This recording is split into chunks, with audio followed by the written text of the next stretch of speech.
Ang may papangako ko po sa ilog, pangako sa ilog, kukuha na lang ako ng sako, ilalagay ko yung aking mga basura para hindi nabiperwisyo ang ating ilog. Laging babantayan ang ilog na to para mabawasan ang baha natin dito sa ating Parañaque.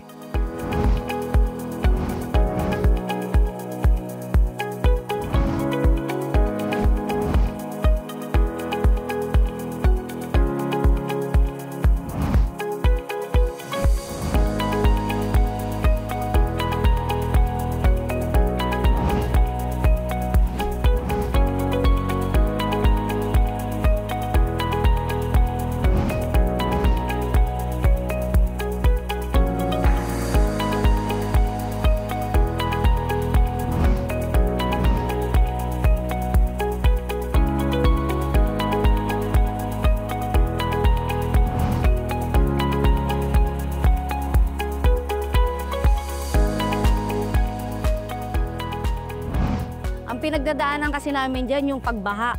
Maangat ang tubig, yung aming mga gamit ay sinasampa namin kung saan-saan para lang makasurvive. Ang problema kasi dyan, paminsan problema ng mga tao yan eh. Tatapon ng basura, hindi marunong rumispeto sa ilo. Maraming salamat at dumating kayo sa ilog namin. Napakalaking halaga to sa amin na na-dredging nyo yung lupa namin. Yung mga burak po na natatapon ng mga kabahayan natin sa ilog, ito po ay nakukuha nila ngayon.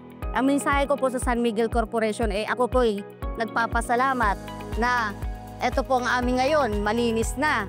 Kahit pa paano po maginhawa na rin po ang amoy na nanggagaling sa ilog. Hindi katulad dati na, ano ba yan, ang baho-baho. Pero ngayon okay naman na.